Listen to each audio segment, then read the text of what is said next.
Selamat siang. Saya mulai saja ya, karena sudah setengah satu lebih lima, lebih enam ya. Assalamualaikum warahmatullahi wabarakatuh.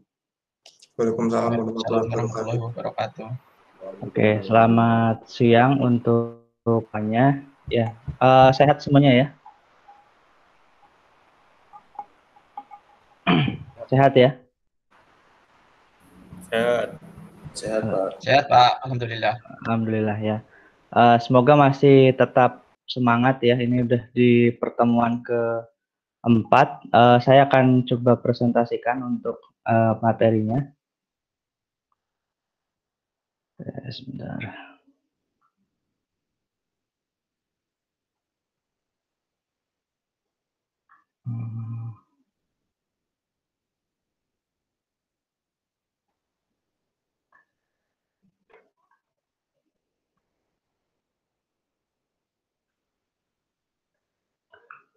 Materinya sudah muncul belum ya? Sudah Pak. Sudah, Pak. Oke, nanti kalau misal slide-nya nggak pindah, mohon diingatkan ya. Kalau slide-nya nggak geser. Oke, untuk pertemuan pada hari ini ada lanjutan ya. Jadi ada sedikit materi mengenai requirement dan analisis ya. Ada beberapa hal yang akan kita bahas pada pertemuan kali ini. Yang mana agendanya, ini sudah muncul belum agenda? Atau masih halaman utama? Masih halaman utama Pak. Oh, berarti nggak muncul ya. Oke, saya ini aja. Oke, sebentar. Saya ulangi ya.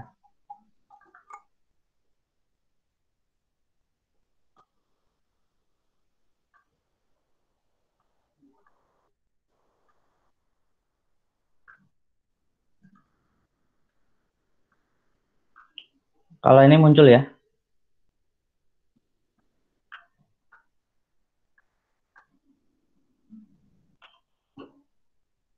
Sudah muncul ya agenda? Muncul, Pak. Muncul. Oke. Muncul, Oke, Pak. untuk agenda hari ini ada beberapa hal yang akan disampaikan. Yang pertama adalah penjelasan mengenai requirement analysis, requirement dan analisis ya, sedikit nanti kita bahas. Kemudian yang kedua ada kita setelah di dokumen perencanaan, kita akan lanjut ke dokumen yang kedua namanya SKPL ya, spesifikasi kebutuhan perangkat lunak. Kemudian yang ketiga nanti kita akan diskusi mengenai perkuliahan yang sudah berjalan maupun mengenai tugas-tugas atau apapun, nanti kita akan lakukan diskusi ya, baik berupa pertanyaan ataupun masukan dan saran ya. Nah, sebelumnya saya ke yang pertama dulu mengenai materinya. Nah, jadi bisa diperhatikan di sini ya. Untuk tahapan sebelum kita melakukan proyek ya, sebelumnya kita sudah membuat namanya dokumen perencanaan ya. Jadi di sini kita akan melakukan requirement engineering dan analisis kebutuhannya ya. Di sini ada gambaran bahwa analisis ini merupakan penghubung antara rekayasa kebutuhan atau requirement engineering dan tahap perancangan ya atau desain sistem. Di sini ada keterangan bahwa tanpa saya kebutuhan yang sudah didapatkan ini tidak ada artinya bagi software designer ya. Nah, yang berarti bahwa fase pertama setelah kita melakukan perencanaan, di situ juga ada project charter dan scope-nya ya. Jadi metode apa yang kalian gunakan, kemudian fungsional apa saja yang nantinya akan diterapkan, itu sudah masuk ke dalam fase planning. Di dalamnya nanti ada fase rekayasa kebutuhan. Nah, tahap selanjutnya kita akan melakukan proses analisis ya. Di sini nanti kita tuangkan dalam bentuk dokumen SKPL ya. Mungkin sebelumnya di mata kuliah lain juga sudah pernah membuat dokumen tersebut. Ini untuk yang SKPL ya. Nah, tapi untuk mata kuliah ini nanti dikhususkan kita akan menggunakan SKPL yang object oriented ya, tidak yang terstruktur pakai DFD, tapi kita akan gunakan pakai UML ya. Di situ nanti ada use case, kemudian ada class dan lain sebagainya ya. Ada activity, sequence. Nah, oke, ini analisis kebutuhan. Sebelum masuk ke nantinya ada perancangan ya atau desain. Nah, di sini ada definisinya ya. Jadi apa itu analisis kebutuhan ya? Kalau kita bicara analisis ini merupakan pemodelan masalah ya. Kalau diartikan bahwa analisis ini adalah memodelkan masalah yang sudah kita dapatkan di fase sebelumnya.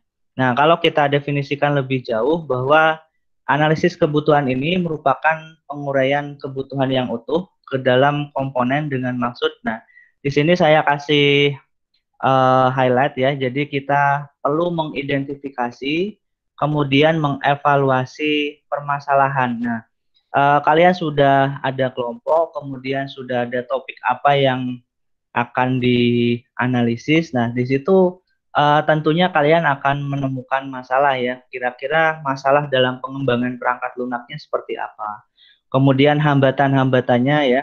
Nah, ini nanti akan kalian tuangkan dalam satu dokumen spesifikasi. Nah, tentunya nanti kalian tuangkan, kemudian dapat diusulkan perbaikan ya. Nanti seperti biasa, dokumen kalian itu akan saya review, kemudian saya kasih catatan apabila masih ada yang belum sesuai. Oke, kemudian kita ke selanjutnya bahwa tadi kata kunci di analisis ini adalah memodelkan masalah ya, mengidentifikasi dan mengevaluasi permasalahan dan hambatan yang ada di dalam pengembangan perangkat lunak. Kebutuhannya apa, kemudian spesifikasi baik fungsional non fungsional seperti apa. Nah, itu yang akan dituangkan. Oke, selanjutnya kita bahas. Jadi analisis kebutuhan ini fokusnya adalah kepada what. Jadi apa bukan bagaimana. Jadi apa masalahnya? Nah, itu yang kalian tuangkan. Nah, kira-kira aplikasi kalian atau software kalian ini butuhnya apa saja. Nah, itu apa?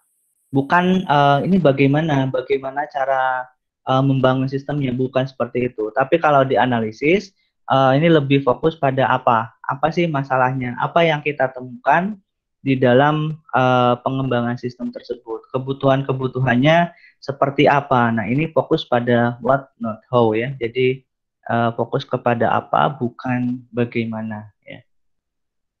Nah, selanjutnya bahwa langkah-langkah. Jadi untuk melakukan analisis kebutuhan, nah ada beberapa tahap. Ini ada 4 tahap ya. Yang pertama kalian lakukan identifikasi, kemudian pemahaman, kemudian yang ketiga ada pemodelan. Di sini pemodelan ini merupakan inti dari analisis ya. Inti dari analisis ini atau pemodelan nantinya kalian akan akan diajarkan bagaimana memodelkan dengan tools ya, nanti ada UML dan lain sebagainya. Kemudian pembuatan laporan ini tentunya nanti dituangkan dalam bentuk SKPL ya. SKPL ini seperti biasa nanti ada template-nya ya. Jadi kalian harap menggunakan template yang sudah disediakan. Oke, saya jelaskan untuk setiap tahapannya ya, identifikasi, pemahaman, pemodelan, dan pembuatan laporan seperti apa ya. Oke, untuk yang pertama ada identifikasi dulu. Jadi apa sih yang kita lakukan di identifikasi ini? Jadi kegiatan di identifikasi ini adalah memilih masalah mana yang akan dipecahkan dari kebutuhan yang didapat.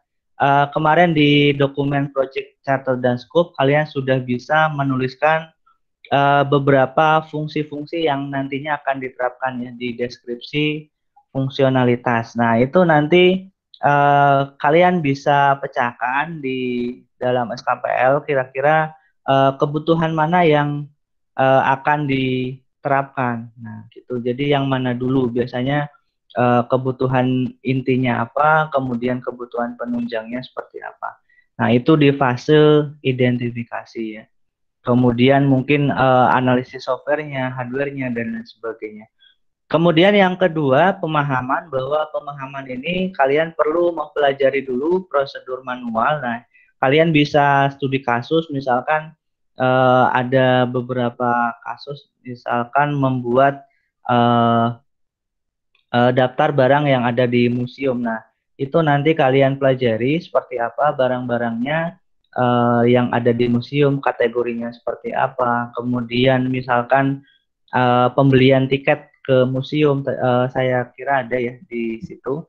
Nah, seperti apa? Nah, ini harus kalian pelajari prosedur manualnya ya, karena pembelian tiket pun setiap objek ini pasti berbeda. Nah, ketika kalian beli misalkan tiket nonton konser, kemudian tiket nonton bola di stadion, ini pasti punya tahapan-tahapan yang pasti berbeda.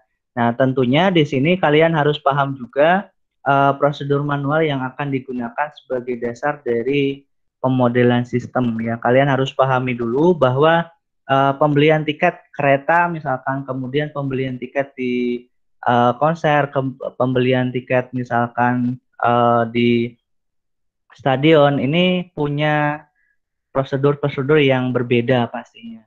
Ini harus dipahami. Ini langkah yang kedua ya.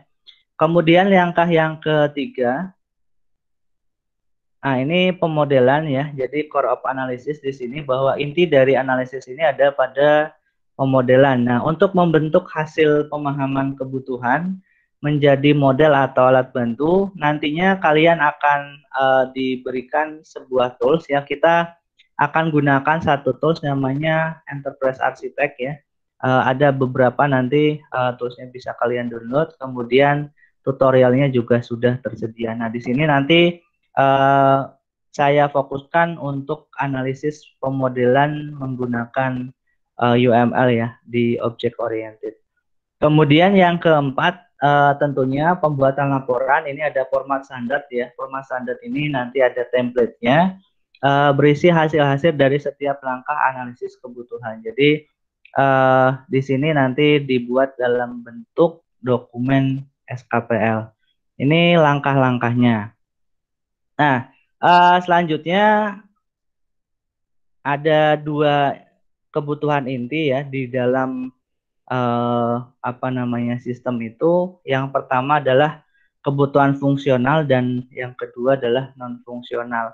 Apa bedanya? Sebenarnya gampang sekali kita membedakan antara kebutuhan fungsional dan non fungsional. Ada beberapa yang sering menjawab itu fungsional itu harus ada, kemudian non fungsional tidak harus ada. Itu sesuatu yang keliru ya. Jadi kalau kita mau memahami sebenarnya mudah ya. Kebutuhan fungsional itu adalah kebutuhan yang berhubungan dengan fungsi. Nah, kalau kita bicara perangkat lunak, tentunya di situ ada fungsi-fungsi atau fitur-fitur apa yang akan atau yang harus disediakan oleh sistem. Nah, kata kuncinya di sini sebenarnya fungsi dan non fungsi. Semuanya harus ada ya. Jangan sampai ada yang menjawab lagi fungsional itu harus ada, non fungsional tidak harus ada. Itu sesuatu yang keliru. Nah, tapi kita harus fokus pada fungsi kalau yang fungsional. Nah, kira-kira misalkan kebutuhan fungsional ya tentunya di dalam misalkan sistem informasi akademik ya, ini contoh saja. Di situ ada fungsi misalkan kalian melihat nilai, kemudian download kartu hasil studi, download misalkan jadwal kuliah, download misalkan transkrip nilai, kemudian ada fungsi untuk login, registrasi, dan lain sebagainya.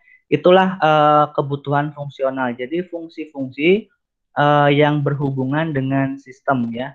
Nah, itu sudah kalian tuliskan juga secara sekilas di project charter dan project scope ya. Di situ ada deskripsi fungsionalitas ya, berhubungan dengan fungsi dan fitur. Nah, bedanya apa dengan non fungsional? Non fungsional ini sebenarnya juga penting sekali, bahwa berhubungan dengan batasan pada layanan atau fungsi yang ditawarkan.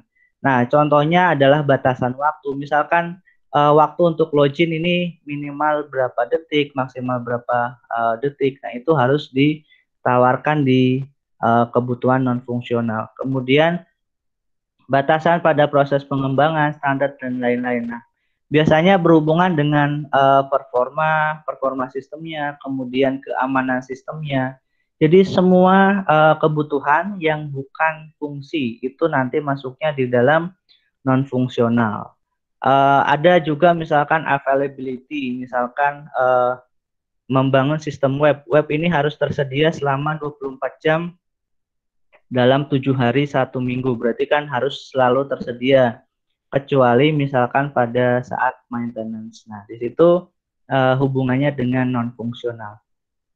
Oke, semoga bisa dipahami ya, karena saya kira sudah didapatkan di mata kuliah yang lain juga antara kebutuhan fungsional dan non fungsional.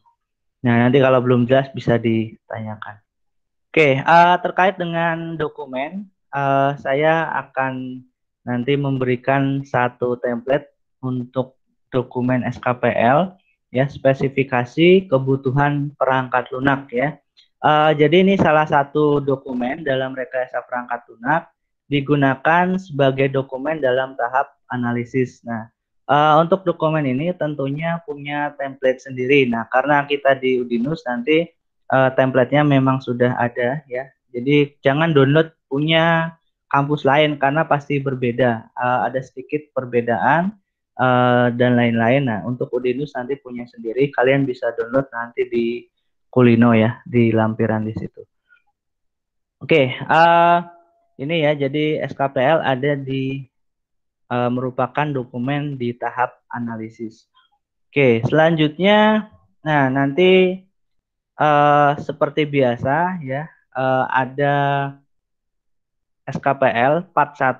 Kenapa part 1? Jadi tugas proyek kelompok selanjutnya ini kelompoknya masih sama yang kemarin, proyeknya juga masih sama, topiknya juga masih sama, hanya saja melanjutkan dokumen analisis yaitu SKPL. Nah, untuk pengerjaannya nanti tidak akan langsung semua jadi, tapi terbagi menjadi beberapa part, ya. Pertemuan ini saya berikan yang part 1 dulu. Kemudian nanti ada part 2 dan part final, ya, atau yang terakhir. Jadi untuk setiap part yang final itu tidak akan ada revisi. Biasanya yang ada revisi itu part 1 dan part 2. Nah, sama seperti yang kemarin di project charter dan project scope, bahwa di part 1 itu ada revisi, kemudian di part finalnya itu tidak ada. Jadi yang kemarin sudah selesai, ya, untuk dokumen perencanaannya. Nanti akan dicek untuk dinilai.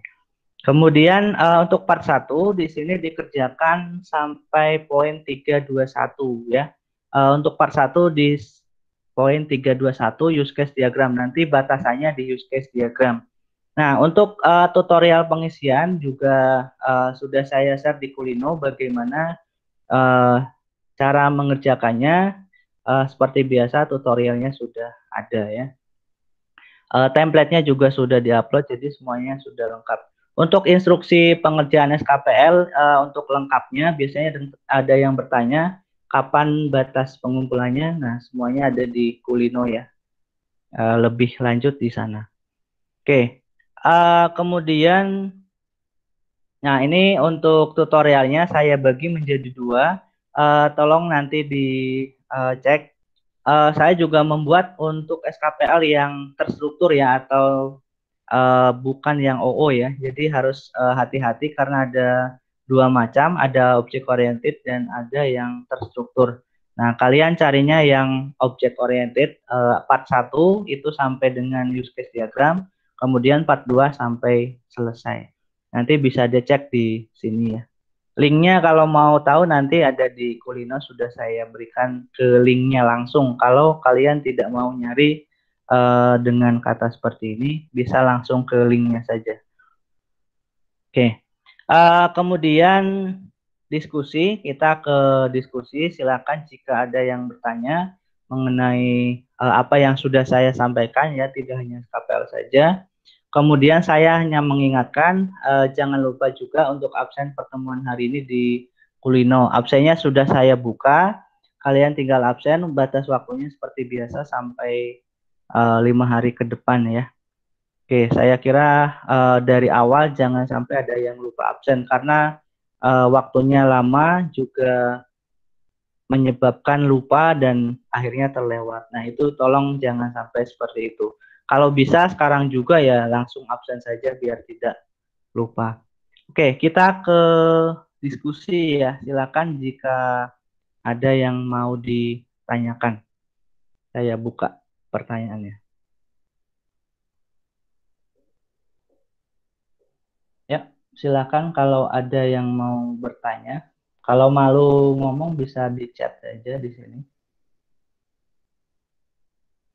Sudah saya buka kolom chatnya. Silakan, Mas Denny mungkin mau bertanya. Denny Widiatmoko.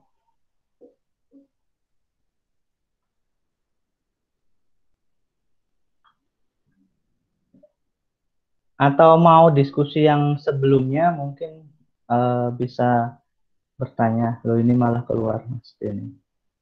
Silakan jika ada yang mau bertanya.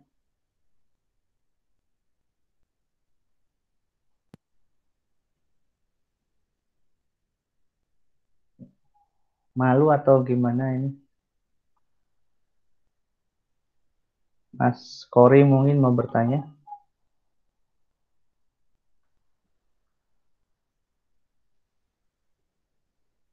Oh, ini Mas Azam bertanya ya. Mengerjakannya part 1 dulu. Ya, betul Mas Azam. Jadi per part ya mengerjakannya. Part 1 dulu. Nah, part 1 batasannya sampai use case diagram. Sudah ada tutorial pengisiannya di Kulino, itu sudah saya sudah saya post. Jadi ada penjelasan sub capaian mata kuliah, kemudian link Google Meet, kemudian ada absen, ada tutorial pengisian SKPL yang part 1 ya. Kemudian ada download template-nya, lalu ada penjelasan mengenai tugasnya ya. Template-nya sudah terlampir, kalian kerjakan dulu minggu ini adalah part 1. Nah, tutorialnya sudah ada. Nanti yang mengumpulkan seperti biasa cukup 1 orang saja atau ketua atau perwakilan. Formatnya Word ya yang dikumpulkan. Kemudian jangan mengubah template. Kalau misalkan ini part 1 ya kerjakan sampai part 1 dulu, yang selanjutnya jangan dikerjakan dulu. Ya, biar tahu apa kekurangannya dan apa yang misalkan yang harus diperbaiki. Jangan menghapus template-nya juga ya, sudah dibiarkan saja. Yang misalkan sampai selesai itu ya dikosongkan saja, tapi jangan dihapus. Paham ya maksudnya ya? Nah, tolong dikerjakan dengan serius ya, karena tugas ini nilainya ya paling besar dibandingkan dengan ujiannya.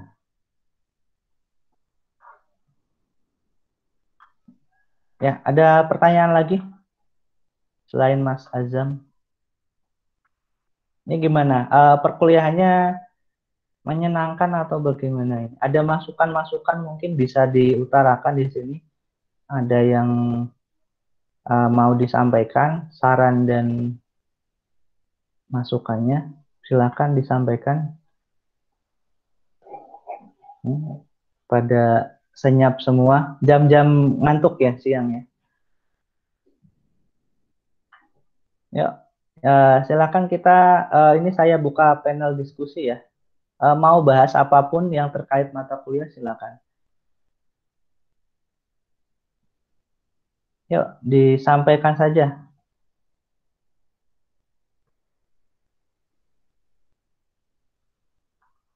Disampaikan.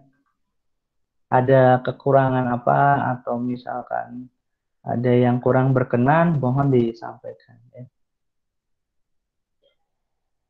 Nanti untuk minggu depan, 2 minggu ke depan, nanti seperti biasa kita akan berupa misalkan ada video ya rekaman, kalau tidak ya hanya revisi saja. Nanti karena saya bilang bahwa materinya tidak terlalu banyak seperti itu. Silakan yang mau bertanya. Mas Ilyasan, Mas Azam sudah, Mas Kori, El Hafiz, Satrio, Guntur, Fajar Julianto, Riam Budi, Salma. Ya, yang mau bertanya silakan. Dienda Manik, Dimas Wisang, Aulia Pradisa, Muhammad Wahyu, Nugroho Suseno. Mas Seno mau bertanya nggak?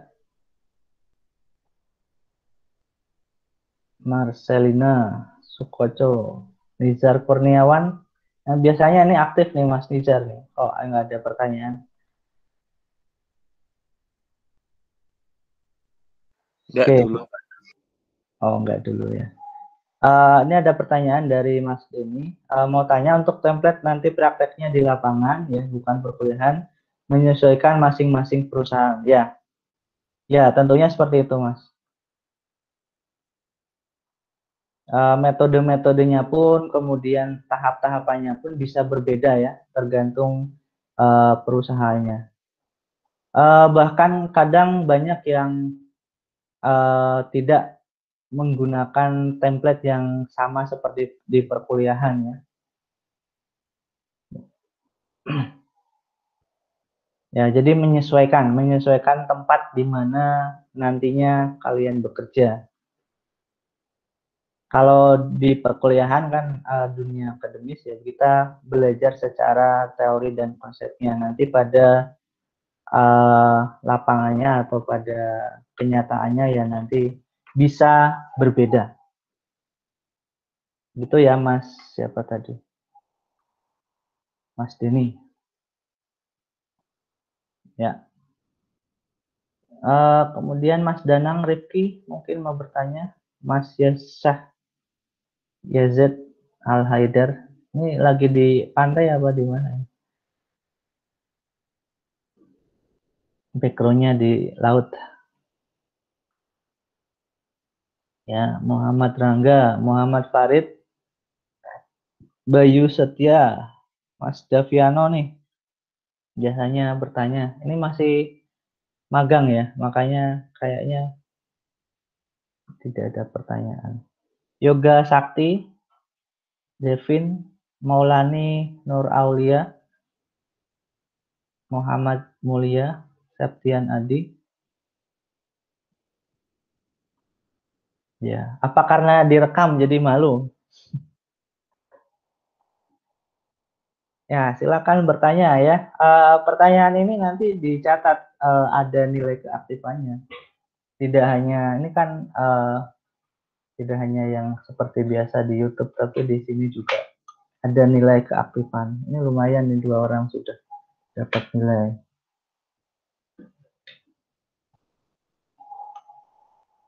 Gimana? Yang lain ada pertanyaan?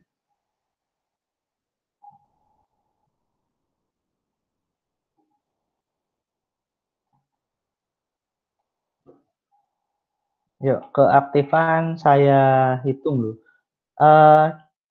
Ini nantinya akan menambah nilai akhir ya. Misalkan nilainya 84,3 misalkan. Nah, itu nanti akan saya up jadi 85 kan lumayan jadi A. Misal seperti itu. Jadi kalau nggak ada nilai keaktifan nanti nilai bantuannya juga susah. Gitu. Apalagi untuk semester ini tidak ada remedi nanti masuknya ke semester pendek atau semester antara. Ya, nggak ada pertanyaan? Cukup? Cukup pertemuannya? Padahal ini sesi yang harusnya ramai nih, karena saya ini sudah semester udah mau lulus, jadi sepertinya sudah semangatnya sudah mulai berkurang ya. Ayo, ada pertanyaan? Tidak? Bingung Pak mau tanya apa Pak?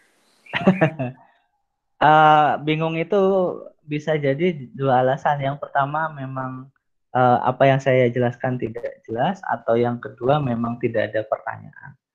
Nah, semoga jawabannya yang kedua ya. Yang kedua kayaknya. Ya, ya semoga ya. Semoga sudah jelas ya. Oke, kalau tidak ada pertanyaan, saya kira Google Meet-nya sudah selesai. Nanti 2 minggu ke depan kita akan ya seperti biasa nanti rekaman. Kemudian ya kalau ada videonya ya, kalau nggak ada ya sudah. Berarti nanti kita akan Google Meet lagi di pertemuan ke-7 sebelum UTS gitu ya. Sekitar tanggal berapa ya? 4, 5, 6, 7, tanggal 16. Ya, saya kira itu sudah apa namanya? Sudah puasa ya sepertinya ya, April. Ya, nanti di puasa-puasa itu. Oke, jika tidak ada pertanyaan saya cukupkan. Nanti yang tidak ikut Google Meet akan saya upload rekamannya. Terima kasih atas kehadirannya. Lumayan ada 25 orang yang hadir. Ya, Mas Mulia mau bertanya atau seperti apa? Enggak, Pak. Oh, Kapan enggak. chat? Oh, gitu. Oke, saya cukupkan ya pertemuan hari ini. Terima kasih atas kehadirannya. Mohon maaf jika ada kekurangan. Nanti jika ada pertanyaan boleh japri di WA saya atau misalkan tanya di grup ya. Terima kasih. Assalamualaikum warahmatullahi wabarakatuh. Waalaikumsalam warahmatullahi wabarakatuh.